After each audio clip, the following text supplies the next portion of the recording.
Vamos a empezar con el primer tema propuesto y la situación de las AFPs a raíz de este séptimo retiro que se anuncia, ante el cual obviamente hay rechazo del Ejecutivo, porque evidentemente el MEF, como controller económico de un país, tiene que justamente ver esto, cuánto va a afectar a los números. Y estamos justamente con el economista Alejandro Indacochea para que nos dé mayores detalles al respecto de su opinión. Buenas noches, señor Indacochea. Buenas noches, señorita Vizcarra. Un gusto estar con ustedes. Gracias por la invitación. De igual manera, esta situación, obviamente, es un séptimo retiro que se produce. Algunas personas sienten que esto les va a aliviar en la economía, considerando además que la inflación en el Perú ha aumentado. Es una situación que obviamente también está impactando la economía familiar, la cadena básica, la canasta básica. Pero a nivel macro, ¿cuánto puede afectar esta situación en verdad a la economía nacional? Mire, señorita Vizcarra, este es un proyecto netamente populista. Se dio la apertura para los 6 retiros anteriores, considerando situaciones de emergencia, que era la pandemia. Gente que había perdido el trabajo y evidentemente estaba en una situación complicada. Hoy en día tenemos más de 2 millones de personas que ya tienen cero, no tienen nada. El proyecto de esta congresista Calle es simplemente pan para hoy, hambre para mañana. La pregunta es, si se autoriza el retiro de este séptimo pedido de 4 UIT, argumentando que hay costo de vida, que va a ayudar, que no es el segmento más necesitado, no es el segmento en emergencia. Ojalá pidieran una mayor atención a comedores populares, a Cali Guarma o a Pensión 65. Pero autorizando esto, ¿qué va a significar? Va a significar que en el año 2027, cuando ellos salgan, cuando ya no sean congresistas, tengamos más de 3 millones de personas que no van a tener pensión y van a tener más de 65 años. Es decir, están dejando una hipoteca para las generaciones de futuro. Están hipotecando a los jóvenes, porque esos jóvenes van a tener que asumir toda la responsabilidad para cargar con esos mayores sin ningún sistema de protección social. Claro, ahora siguiendo su lógica, también es verdad, ¿cuántos peruanos tienen la suerte de poder tener este fondo, sea privado, bueno, las AFPs, respecto de la gran cantidad de informales? Entonces, ese número que usted nos menciona es reducido, es amplio. Por eso decíamos, ¿cuál es la magnitud del impacto que va a tener a ese fondo, además del otro fondo que tenemos, la ONP, que también tiene ahí situaciones que se afectan? Como siempre, parten de un mal diagnóstico. Son 17 millones de gente que está en la población económicamente activa y solo 4 millones son formales. Ahí está. De los cuales la plata en las AFPs son aquellos que tienen un trabajo fijo, tienen un trabajo usualmente, ¿ya? Y no son los más necesitados. Eso es populismo, que se consuma la pensión hoy día para hipotecar el futuro de mañana. Si ellos quisieran realmente apoyar a los más necesitados, harían un plan de austeridad en el Congreso, recortarían el presupuesto en esta situación de emergencia nacional, atenderían Cali Guarma, comedores populares, pero no este populismo barato, pues, ¿no? Que es simplemente pan para hoy y hambre para mañana, ¿no? Claro, bueno, imaginando que fuese populismo, los efectos prácticos es entonces no va a mover la aguja de la economía, los grandes números macroeconómicos, porque están estas alertas, ¿no? De que un séptimo retiro eventualmente puede poner en crisis al sistema privado de pensiones, que eventualmente justamente no estaríamos pensando en el futuro, no solamente de quienes tienen el fondo, sino de los que eventualmente pueden acceder a este fondo, porque obviamente esto es un continuum, ¿no?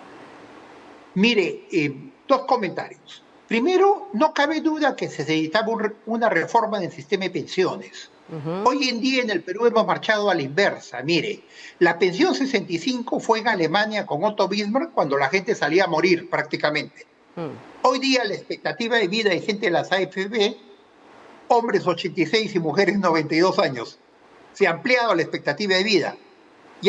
Y la mayoría de países lo que están tratando de hacer es ampliar la edad de trabajo. Acá hemos hecho a la inversa. Aquí hemos hecho jubilación temprana, incluso con las mujeres a los 50 años. Así y las mujeres viven más. El sistema ha necesitado reformas. Que hay una irresponsabilidad de los congresos anteriores y de las mismas AFPs. Porque el aportante se sentía en una situación injusta, en la cual perdía su fondo y le cobraban comisión. Esto no sucede en ningún lugar. Cualquier fondo de manejo y gestión, si usted pierde su aporte, evidentemente yo no cobro comisión. Después lo han aceptado, una comisión del éxito. Entonces, se está arrastrando este problema que no hubo una auténtica reforma, pero la alternativa no es derrumbar el sistema, la alternativa es corregirlo. Claro. Porque nos van a involucrar en un problema mayor, que no haya nada, y que tengamos más de 2,5 millones, que cuando lleguen a los 65 años en el 2025 o 26, no tengan con qué cubrirlo. Claro, pero además hay esta percepción en la ciudadanía de querer usar su dinero hoy, porque hay temor de que qué va a pasar con el dinero en el futuro. Hay esta idea, y es parte de justamente el imaginario, que los fondos privados de pensiones utilizan el dinero para su provecho y que en verdad uno no tiene control de ese dinero y la gente prefiere usarla ahora. No hay una previsión de futuro. En ese sentido, este tipo de medidas evidentemente son populistas en el sentido en que se acercan a ese tipo de ideas, pero no son responsables. Lo cual no es cierto. Mire, ningún sistema jubilatorio en el mundo cubre lo que uno necesita. Y ahí hubo un problema de una mala publicidad de las mismas AFPs, que daban una jubilación a los 65 feliz. Y nadie va a recibir lo mismo que estaba aportando. Eso fue un mensaje no adecuado, fue un mensaje cortoplacismo. Pero hoy día la alternativa era reformar el sistema, que se cobre comisión con la rentabilidad, que se dé un aporte para informar a los informales. Aquel limpiador de la calle, aquel barredor de la calle, si él ponía 10 soles en su fondo de pensión, el Estado le pone 5 para ir creándole un pozo y conciencia de jubilación y dar el mensaje de una cultura jubilatoria desde el inicio. Pero lo que están haciendo en el Congreso con estos retiros es simplemente desarmar el sistema, porque las AFPs están perdiendo capacidad de manejo con este retiro de los fondos. Y lo que necesitamos es una reforma para hacer un sistema eficiente. Yo coincido con el ministro. Evidentemente esto va a tener un efecto de arrastre porque no hay recursos, se están desarticulando cada vez más las AFPs y es netamente populismo, ¿no? Yo le solicitaría al Congreso porque no hacen un plan de austeridad para ellos en este momento de emergencia nacional. A todo nivel, ¿ah?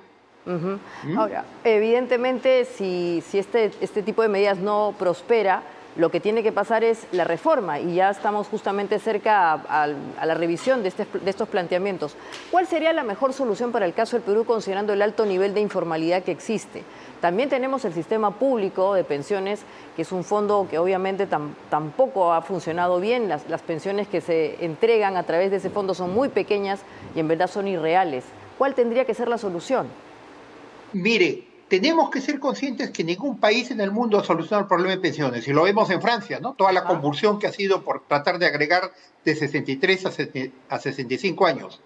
Explicarle a la población y la reforma del sistema incluiría una mayor competencia, que se cobre siempre y cuando yo gane, obtenga rentabilidad. Y evidentemente para los informales darles un incentivo. Para aquel que trabaja, digamos, en la calle, atiende en un restaurante, no está en planilla, darle un incentivo, decirle, si tú pones 10 para tu jubilación, el Estado te ayuda con 5 y te vamos armando un pozo, un sistema solidario distinto. Claro. Pero esa reforma nunca la han querido aplicar de ambos lados, tanto políticamente como las mismas AFPs. Y hoy día estamos en una situación que arrastramos del pasado, pero tenemos que reformar el sistema. Porque lo que se está haciendo es pan para hoy, hambre para mañana. Exacto. Y aun cuando el sistema de pensiones y la reforma está vinculada al futuro, o sea, justamente a cubrir esa etapa de la vida que es la vejez, en donde la gente ya no generalmente trabaja y obviamente se ha jubilado para descansar, también se quiere aprovechar para la formalización. Y usted ha mencionado que una manera podría ser justamente una subvención de parte del Estado de una cuota respecto de lo que puede dar un informal, pero también está el tema a través de la tributación, por ejemplo, a través del IGB. Ese tipo de medida, ¿qué tal le parece? Porque algunos piensan que no es correcto porque al final estamos mezclando, vamos a decirlo, papas con camotes. ¿Es así? No, esa podría ser una buena opción, donde el ciudadano de la calle exige su factura y parte de esa factura de los IGB va a sus fondos jubilatorios. Entonces, ¿qué logramos?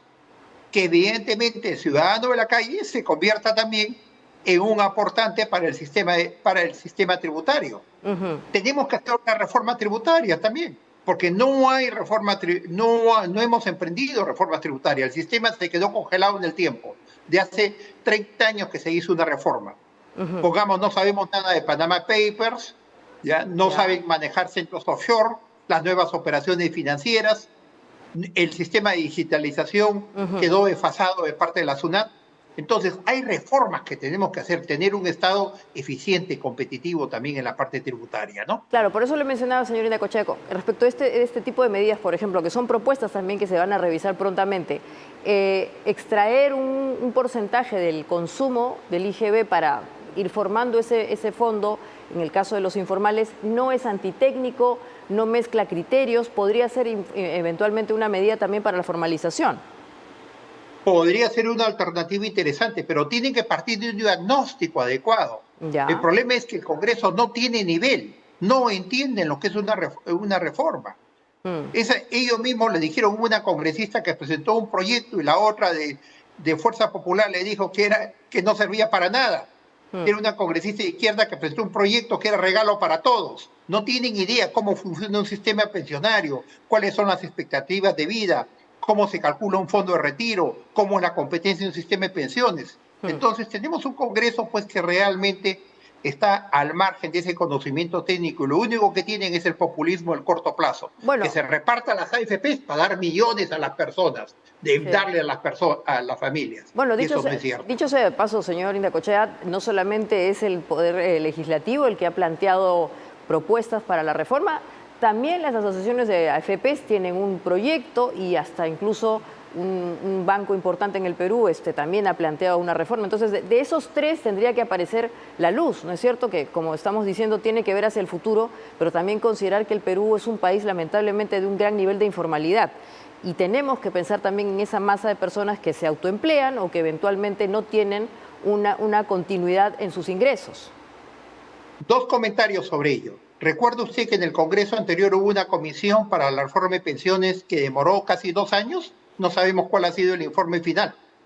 Ahorita, en el contexto actual, donde hay 2 millones que no tienen nada y se avecina un problema complicado con lo que puede ser el crecimiento de la economía y el fenómeno del niño, yo considero que no es prudente seguir desarticulando el sistema de pensiones. Tenemos que hacer una reforma, a buena hora hay que hacerlo. Y felicito que las AFPs hayan tomado conciencia que hay que reformar el sistema, porque eran los primeros que se oponían años atrás. Sobre todo como lo que ha mencionado usted, ¿no? La famosa cuota, que obviamente no está muy sujeta a las expectativas de las personas. Pero entonces, volviendo al tema que nos había convocado, este intento de un séptimo retiro en verdad no beneficia a la población en cuanto a tener una liquidez, porque esta liquidez incluso no sabemos si va a servir tal como están justamente las situaciones de los alimentos y la inflación. ¿Usted cree que esos montos van a ser pues obviamente pequeños o irrisorios, pero en cambio sí van a terminar golpeando al sistema? Exactamente, y no van a significar nada porque al segmento que van a atender es el segmento que tiene empleo, que tiene trabajo formal, y ese no es el segmento. El segmento que ellos tienen que atender son los más de 12 millones que no tienen nada. Son 1.200.000 ninis que ni trabajan ni estudian y que son una fuente para la delincuencia. Ellos deberían emprender una política de austeridad en el Congreso a todo nivel porque el bache es fuertísimo.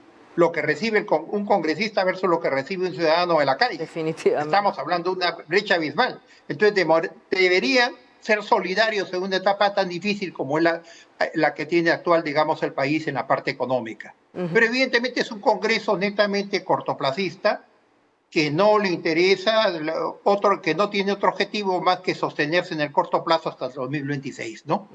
Menos mal que... Yo diría más aún una última invocación. Los mismos que están planteando son buena parte de los que viajaron a Rusia. Claro. Es increíble que en la semana que deben visitar a su población, la que está planteando este proyecto, que deben atender las necesidades, se vayan a apoyar a Putin, ¿no? Declarando, digamos, en contra incluso del sistema de lo que ha planteado la Cancillería peruana. Evidentemente es un Congreso que deja mucho que decir. Esperemos que esto no prospere, ¿no? Así es. Bueno, y en verdad lo que hay es una tremenda crisis de representación, ¿no? Imagínense, hay que ir fuera del país para que obviamente se sienta uno acogido, porque si uno va a su zona de representación probablemente va a ser vapuleado. Eso es lo que va a pasar Exactamente, seguramente. y más aún, el congresista que dirigió el mensaje en Moscú, han hecho un buen turismo, ¿eh? Porque Rusia es muy bonito, es muy grande. Evidentemente, para mí lo que está buscando es refugio en algún momento por las acusaciones que viene de haber cobrado comisiones, digamos, a los gobiernos regionales por obras, ¿no? Ahí hay todo un proceso de por medio, ¿no? Es decir, si en este momento los invita un narcotraficante o los invita a Afganistán, se van también de visita a Afganistán. Ojalá no regresaran, ¿no? Bueno, perfecto, señorita Cochea. Entonces, el tema es esta, en resumen, esta es una medida antitécnica, no va a ayudar a las personas en verdad a mejorar su situación económica y en cambio sí vamos a golpear fuertemente al sistema que, dicho sea de paso, tenemos que reformar. Con alguna de las distintas propuestas que están en el mercado, algo tiene que aparecer. Exactamente, lo que estamos generando es una bomba de tiempo a futuro. Y creo que los jóvenes tienen que darse cuenta, porque cuando tengamos 3 millones de mayores de 65 años que no tienen nada a partir de 2026, ¿quiénes le van a cubrir los costos? Los jóvenes que vienen. Eso implica una hipoteca, implica una deuda interfamiliar. Si yo tengo que pagar a mis padres, dejo de dar buena educación a mis hijos, dejo de tener una buena calidad de vida. Entonces lo que están haciendo ellos es hipotecando a las generaciones del futuro. Y además hay que considerar el sistema de salud. Imagínense, personas mayores requieren más prestaciones de salud y como estamos realmente no se sabe cómo va a ser esa situación. Al final es un nudo gordiano más típico del Perú. Bueno, le quiero agradecer mucho por haber estado con nosotros. No sé si tiene una última reflexión con este tema, porque creo que ya les hemos dado bastantes inputs a quienes tienen que tomar esta medida y que se lo piensen mejor. Mire, mi invocación a que realmente actúen sobre lo que vale la pena en el país. Están haciendo un populismo barato al ir a repartir 4 UITs a quienes tienen un trabajo formal, a dejar sin nada y desestabilizar el sistema. Desde acá les invocaría, ¿por qué no emprenden una política de austeridad en el Congreso a todo nivel, en la emergencia nacional? Tenemos casi 10 millones de pobres. Dejen de viajar al exterior y atiendan realmente sus necesidades en sus provincias, al interior del país. Lamentablemente estamos en una situación que yo podría denominar hasta un Congreso de la vergüenza, ¿no? Así bueno, y sobre todo la crisis de representación que es terrible. Nadie se siente identificado con ese Congreso. Muchas gracias, señor Indacochea, y bueno, espero tenerlo en otro diálogo abierto próximamente. Muy amable, gracias por la entrevista. Un gusto estar con usted. Muchas gracias. Y al volver hablaremos de las bodegas con el presidente de la Asociación de Bodegueros del Perú, el señor Andrés Choi.